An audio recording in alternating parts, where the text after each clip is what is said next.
In the shadow-draped halls of medieval Europe, where torchlight flickered against stone walls like dying prayers, there lived a king who believed his very flesh was wrought of crystal. This is not a fairy tale spun by court poets to amuse noble children, but a documented descent into madness that would haunt the throne of France for 3 decades. Charles VI, once called the Beloved, would become known to history as Charles the Mad, a monarch whose fractured mind reflected the fragility of glass itself. Picture, if you will, the year 1392. The morning mist clings to the French countryside like the breath of ghosts. And somewhere in the distance, church bells toll with the weight of impending doom. Our story begins not in the opulent chambers of the Louvre, but on a dusty road where fate would stride forth in the form of a barefoot madman. Charles VI, 24 years old and radiant with the confidence of youth, rode at the head of his army toward Brittany. The king's brother Louis had taken a forbidden lover, and Charles, ever the dutiful monarch, sought to restore order through the blade. Yet as they traveled, a figure emerged from the forest like something torn from a Hieronymus Bosch painting, gaunt, wild-eyed, and clothed in rags that hung from his skeletal frame like burial shrouds. Leper approached the royal procession. His voice, cracked and hollow as an empty tomb, cut through the morning air with prophetic terror. "Turn back, Majesty," he croaked, pointing a rotting finger at the king. "You ride toward betrayal? Death walks beside you now." The courtiers recoiled in disgust and fear, but Charles, perhaps already touched by the first whispers of madness, found himself transfixed by the apparition. The leper's words burrowed into the king's mind like parasites, eating away at his composure with each passing hour. As the sun climbed higher, beating down upon the armored column with merciless intensity, Charles began to feel as though invisible hands were clawing at his thoughts. The rhythmic clanking of armor became a funeral dirge, and the faces of his loyal knights seemed to shift and blur before his eyes like figures in a fever dream. Then came the moment that would cleave history itself. As they passed through a dense wood where ancient oaks stretched their gnarled limbs overhead like the fingers of buried giants, a page's lance struck a metal plate carried by another rider. The sound rang out sharp and sudden, like the crack of breaking glass, like the snap of a mind finally surrendering to the darkness that had been stalking it. Charles VI heard that metallic clash, and something deep within his soul shattered irreparably. His hand flew to his sword with the fluid motion of a man possessed, still sang as it left its scabbard, and before any could react, the King of France had transformed from sovereign protector to harbinger of death. His blade found the neck of a knight who had served him faithfully for years, and crimson arterial spray painted the forest floor in patterns that would haunt survivors' dreams. Another knight fell, then another, as Charles carved through his own retinue with the mechanical precision of a butcher.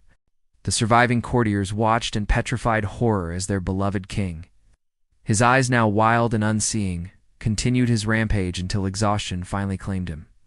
When they subdued him at last, Charles collapsed like a marionette whose strings had been severed.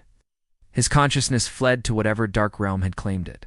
For 4 days he lay catatonic, his breath barely stirring his chest, while physicians whispered prayers and prepared for the worst.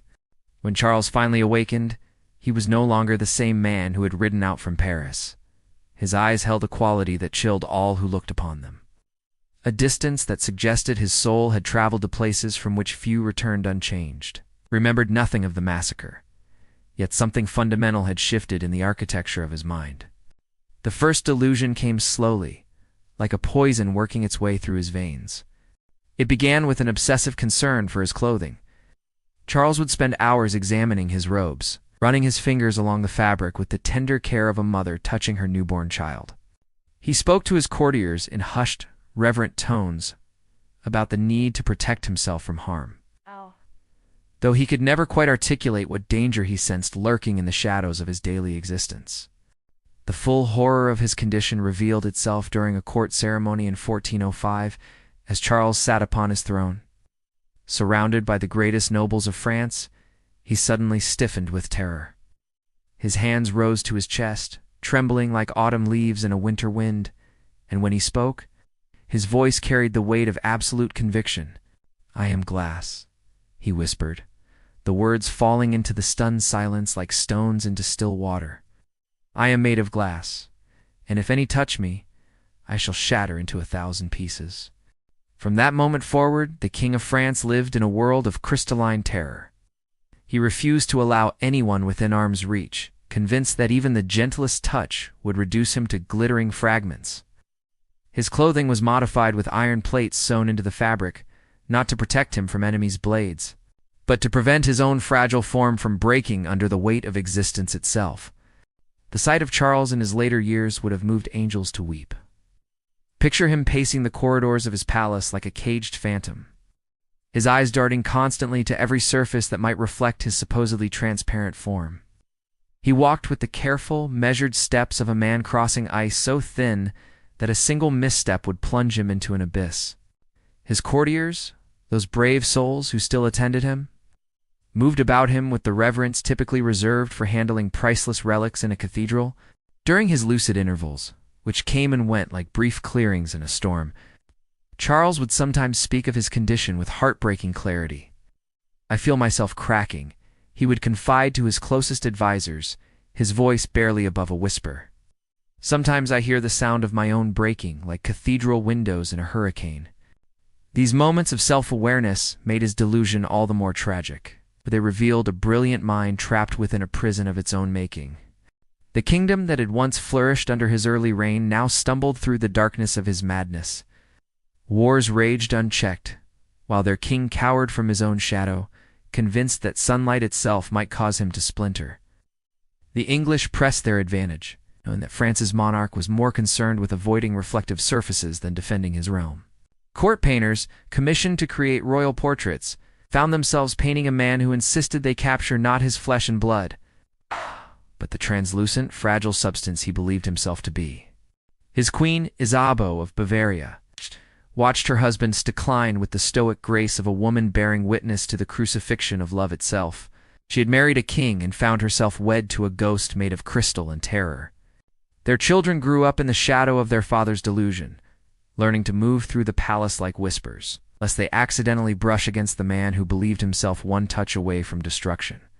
The physicians of the age, their medieval minds, struggling to comprehend such madness, proposed treatments that bordered on torture. They bled him until he was pale as morning mist, believing that the corruption of his blood caused his crystal transformation. They fed him potions brewed from herbs that grew in graveyards, thinking to drive out the demons they assumed had taken residence in his transparent form. None understood that they were witnessing not supernatural possession, but the collapse of a human mind under pressures too great to bear. Yet even in his madness, Charles VI retained the tragic dignity of a fallen angel. He continued to hold court, though he did so from behind screens of thick cloth that would protect both him from accidental contact, and others from the sight of what he believed to be his glass anatomy. His voice, when he spoke, carried the haunting beauty of wind through broken windows, each word carefully measured to avoid the vibrations that might cause his crystalline body to resonate and shatter.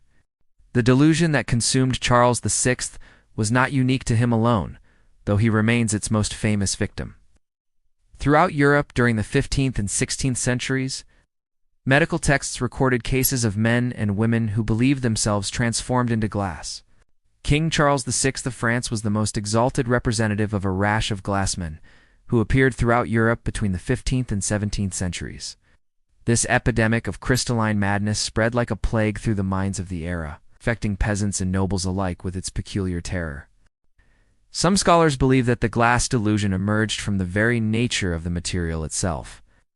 Perhaps the most significant factor was that in the 15th century, glass was a new material, and therefore more likely to become the subject of delusions. Glass, in Charles's time, was a marvel of human achievement, something magical and mysterious. Windows were still rare, mirrors precious beyond measure, and the art of glassmaking surrounded by an aura of alchemical mystery. For a mind seeking to understand its own fragility, glass provided the perfect metaphor. Modern psychiatrists, looking back across the centuries with the clarity of scientific understanding, have proposed various explanations for Charles's condition. In the case of Charles VI, 2018 study by a team of French psychiatrists argued that Charles VI may have had bipolar disorder. Others suggest that his symptoms point to what we might now recognize as severe anxiety disorders. complicated by the trauma of his violent episodes and the immense pressures of medieval kingship. But clinical diagnoses, however accurate they might be, cannot capture the full tragedy of Charles VI's existence. He lived for 30 years after his first breakdown. 30 years of believing himself to be a creature of crystal and light, too fragile for this harsh world. He died in 1422, not from shattering as he had always feared, but from the slow dissolution that claims all mortal flesh. His last words, according to court records, were a whispered plea: "Do not let me break." The kingdom he left behind bore the scars of his 3-decade struggle with madness. France had endured the 100 Years' War, civil conflicts, and the gradual erosion of royal authority while their sovereign battled demons made of glass and terror. Yet perhaps there is something profoundly human in Charles's delusion. Something that speaks to our universal fear of fragility in a world that seems determined to break us. In the end, Charles VI was not made of glass, but of flesh and blood, and the dreams that haunt us all. His madness was real, his suffering genuine, and his tragedy complete. He stands in history not as a curiosity or a cautionary tale, but as a reminder that the human mind, for all its strength and brilliance, remains as fragile as the crystal cathedral windows through which he feared to see his own transparent reflection. The king who thought he was made of glass passed into legend his story, whispered in the corridors of power as a warning. About the price of absolute authority and the weight of crowns too heavy for mortal heads to bear. And sometimes in the quiet moments when light streams through ancient windows, casting rainbow fragments on stone floors, we might almost hear the echo of his voice, still asking to be kept safe from the shattering touch of a world too sharp for crystal kings to endure.